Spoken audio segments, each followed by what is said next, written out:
Hello everyone's. I'm here for Real Housewives of Atlanta Season 9, The Reunion Part 3.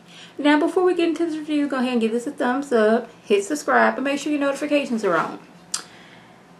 Y'all, I was so hoping that they was going to give us something on this episode because these last two that we had to sit through, I had to go through 2 hours of nothingness. The first part of review, I'm sitting there like I had maybe 3 things to talk about. The second part of review, I maybe had 4 things. I'm like, now if y'all don't give me something that we haven't heard about or talked about, I'm gonna be bad. I need y'all to bring up stuff that was going on. This is what I need to happen. So we got Bob and Sheree.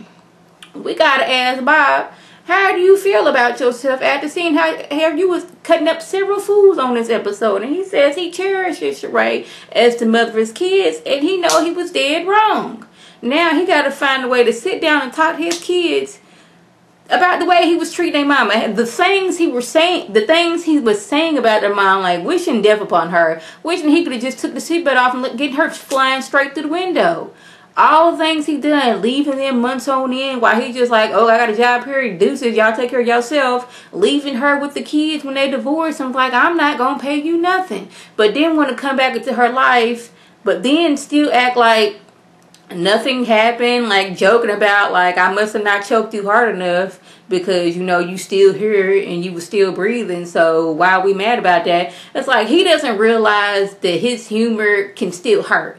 Like, I'm just joking, haha, but this was like still cutting Sheree deeply. And Peter's over there looking like, look here, bruh. Like, if we wasn't cool, I would have busted you to the white meat. Just simple as that. You don't talk to your woman like that. There's just certain things you don't do. And I'm like, I'm glad somebody said that. But I guess since Peter and, you know, Cynthia is going through things, like, you got a woman who was there for you. And had you just shut up and not said some of the things you said, you could have kept her. I love Cynthia with all my heart, but things didn't work out. I would love her till the rest of my life, but we just couldn't work out. And Cynthia was like, you know, I'm just not meant to be married. It wasn't just one thing that we went through. It was just that, you know, I'd be mad about something and we make up, but then I remember that I was mad about something and I don't want to forgive that I was mad about it. It was just like a cycle of me being mad at you and not wanting to forgive you and this not being able to resolve these issues. But you can tell that Peter really, really loves Cynthia. But he's like, it's time for me to move on. And I don't know how true it is, but I've seen somewhere where he's going with Jocks, the mother of his twin Cena. I'm like, how, you know what? They live in Atlanta, and I guess they was bound to run into each other. But I like, that seems like a weird combination since he really, really loves Cynthia and can't be with her. She really, really loves Jock, but Jock wants to be with every woman. So, like, we can't be with the one we want, so we're going to be with the one we with kind of situation, I guess. Peter, this is not your first reunion. Let Andy do his job, because Andy's asking Porsha where Todd is. Peter jumps in. Where's Todd? What's going on there? She's like, you know what? Things happen. He got a job in D.C., so he's working right now. This is what we wanted, so he's just not here now. We're going to keep it as it. Peter, he is steady, like, over in the corner, making little comments about that don't sound right. She want to do that. That was stupid about that, you know, little baby nut, which I thought was stupid, too. Like, I am so glad that Porsha realized that her getting pregnant before she, you know, walked down the aisle, before she got a ring and walked down the aisle. Like, get to know, I know you know him, but get to know him now a lot better, because there are so many men and women out there that got a child with somebody they can't stand, but, you know, you just cannot see them because you're going to be connected for the next 18 years of this child's life. Like, how many people out there, they love their children but can't stand the one they had the child with? I guess Pete was like, I cannot stand the lies in which what Porsha and Phaedra are going on, but she's going on, I'm married, but, you know, Phaedra's that lie warrior, which we see all up and through this whole reunion episode, probably the whole season, probably the whole time she's on there, because, like, it's hard to tell when Phaedra is telling the truth, when she lies about stuff you really don't need to be lying about. Peter's like, you know what, I'm getting my doggone styrofoam cup, and I'm leaving, which if he had to stay like an extra 50 seconds, he would have left for the rest of the men. But he was like, you know what? I cannot just sit here and listen to these lies anymore. Y'all, I just love how Sheree, out of her own mouth, says, I don't like how these girls be going behind each other's back and talking about each other. And she goes behind these girls' back and talk about each other. Like, how can you be mad about somebody doing it while you're doing it yourself? Because so many doggone of her sentences started out with, well, speaking of PHAEDRA, speaking of Porsha, speaking of SHAMEA, speaking of Kandi, speaking of Kenya, speaking of me, speaking of them.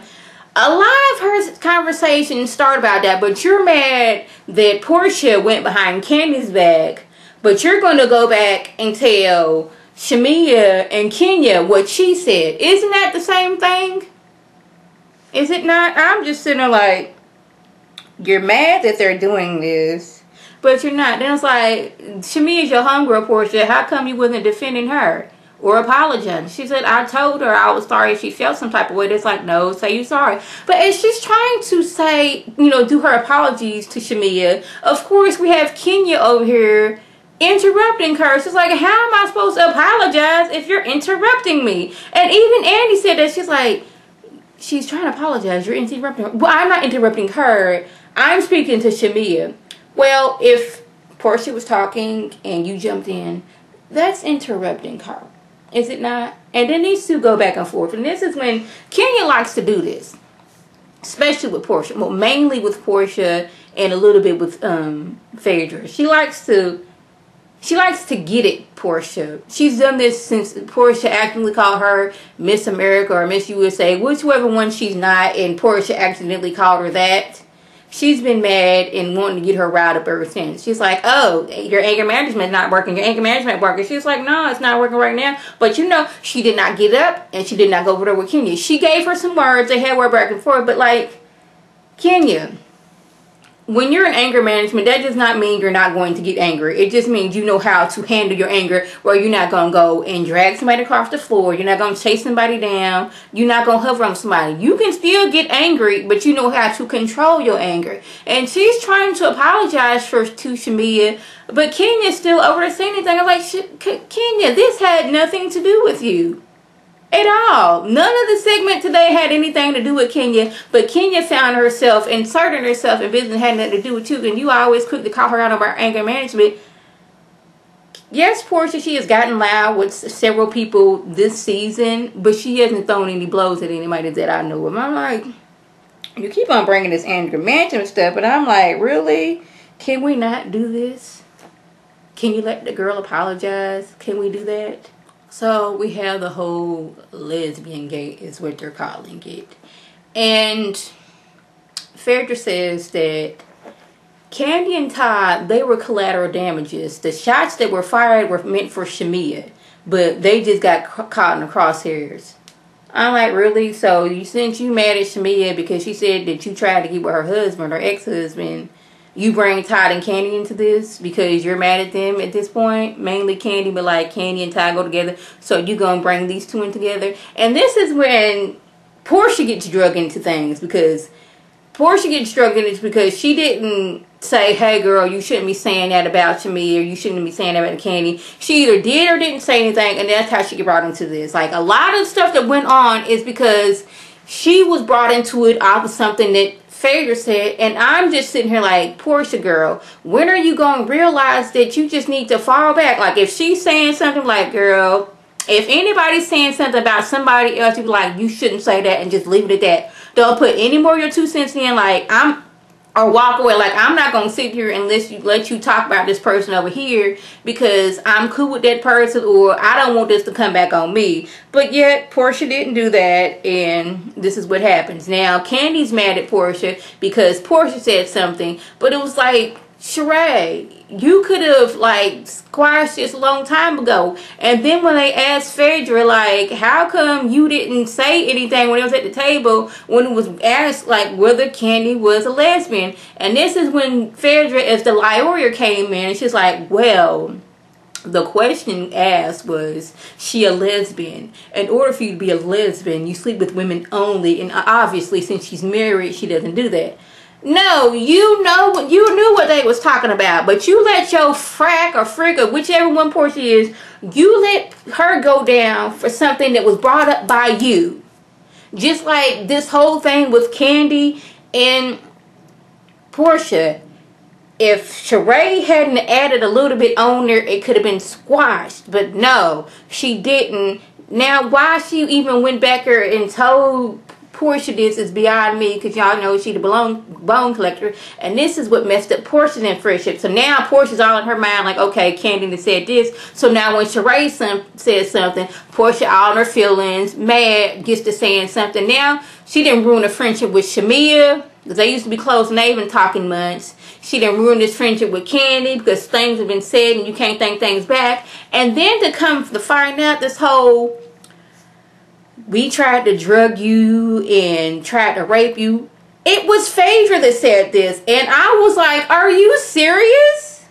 So, when we were all in Hawaii, or wherever they was at, and Kandi was ready to doggone it pull PHAEDRA's doggone head from her spinal cord and drag her around like a rag doll, ready to do some damage, PHAEDRA sat there and didn't say anything, knowing she was the one behind this. Oh, y'all, I can't wait till next week, because I know she is going to order this up and try to twist it around and be like, well, I said that PHAEDRA, not PHAEDRA, but you know, Kandi and Todd were going to drag her. They was going to drug her up and down the street. Like, she's going to try to twist it in some type of way. And girl, Porsha, I hope you realize now who your real friend is, because she kind of defended you on the stage a little bit, but come to find out, she is the one that said this, that really got Kandi like blood boiling, could have messed up business with her, because you listen to this lawyer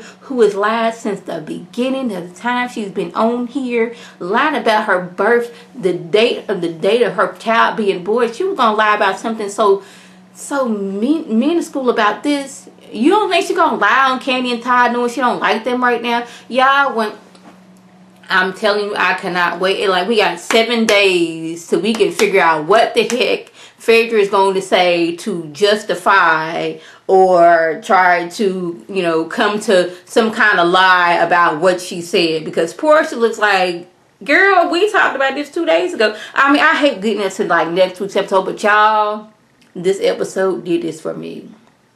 We had Bob realizing he was a jerk, but a jerk from way back. We realized that Porsha shouldn't listen to PHAEDRA and have PHAEDRA's back so much, because, you know, PHAEDRA does not have Porsha's back at all. And it was like, this is what we've been telling you. She's been calling you stupid for a long time. And I like how SHAMEA is like, she's your friend, but just look out, because she was calling you stupid from way back. So just watch out for your back, girl. And I was loving that. SHAMEA was telling her, girl, don't leave your wallet around, because, you know, money turns up missing when it's around, you know, PHAEDRA and Apollo. Yeah, so that was the gist of what on. If I left anything out, by all means, leave a comment or video response. And like always, I want to thank my subscribers and the people watching my videos. I want you to like this video, comment, and subscribe. And share this video with your friends on Facebook, Twitter, Instagram, and here on YouTube. This is Lady T signing off. Have a good one.